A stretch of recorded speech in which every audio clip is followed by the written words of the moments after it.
നമസ്കാരം. ശുഭദിനത്തിലേക്ക് എല്ലാവർക്കും സ്വാഗതം. ശ്വേത വരാഹകൽപ്പത്തിലെ 7ാമത്തെ ചതുർയുഗമായ വൈവസ്വത മന്വന്തരത്തിലെ 28ാമത്തെ ചതുർയുഗമാണ്. കലിയുഗം തുടങ്ങി 5126ാമത്തെ വർഷമാണ്. ഇന്ന് കലിദിന സംഖ്യ വരുന്നത് 18,72,463ാമത്തെ ദിവസമാണ്. മലയാള സമ്പ്രദായത്തിലെ കൊല്ലവർഷക്കണക്കനുസരിച്ച് 1201 ആണ്ട് ചിങ്ങമാസം 25 തീയതിയാണ്.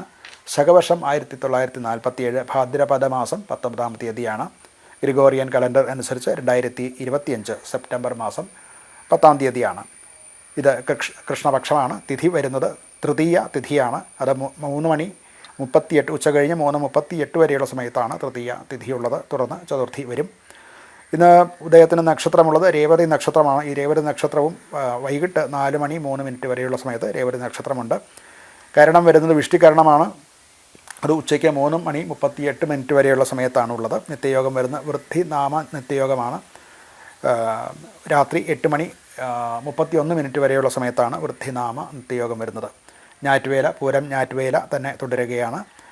വർഷം വരുന്നത് ഋതു വരുന്നത് വർഷ ഋതുവാണ്. അയനം വരുന്നത് ദക്ഷിണ അയനമാണ്.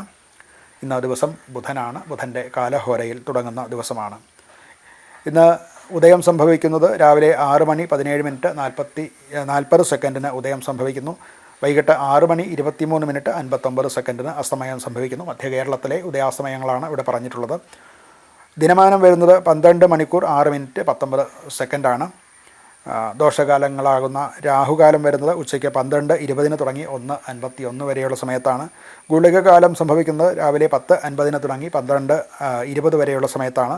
യമകണ്ഠകകാലം വരുന്നത് രാവിലെ 7:48 തുടങ്ങി 9:19 വരെയുള്ള സമയത്താണ്. ഈ 3 കാലങ്ങളും ദോഷകാലങ്ങളാകയാൽ ശുഭകർമ്മങ്ങൾക്ക് വർജിച്ചിട്ടുള്ളതാണ്.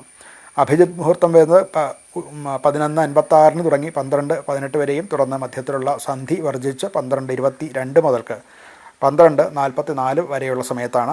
ഈ അഭിജിത് മുഹൂർത്തം മറ്റ് മുഹൂർത്തങ്ങളില്ലാത്ത ദിവസങ്ങളിൽ ഒരു ശുഭമുഹൂർത്തമായിട്ട് എടുക്കാവുന്നതാണ്. ഇന്ന് ചന്ദ്രാഷ്ടമം സംഭവിക്കുന്ന ചിങ്ങക്കൂറുകാർക്കാണ്. മകം പൂരം ഉത്രം നാളുകാർക്ക് ഇന്ന് അഷ്ടമത്തിൽ ചന്ദ്രൻ വരികയാൽ ഇന്നത്തെ ദിവസം പൊതുവെ അനുകൂലമല്ലാത്ത ദിവസമാണ്.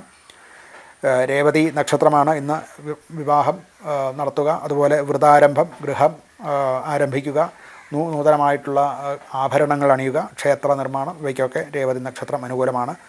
ഇന്ന് തിഥി വരുന്നത് തൃതീയ തിഥിയാണ്. അന്നപ്രാശനത്തിന് പ്രധാനപ്പെട്ടതാണ്. അതുപോലെ സംഗീത വിദ്യാരംഭത്തിനും സീമന്തം, ശില്പ കാര്യങ്ങൾ തുടങ്ങുക, രാജ്യകാര്യങ്ങളുടെ ആരംഭം കുറിക്കുക, ഭൂഷണാദികൾ, വ്രതം, ഇതിനൊക്കെയും അനുകൂലമായിട്ടുള്ള ദിവസമാണ് തൃതീയ.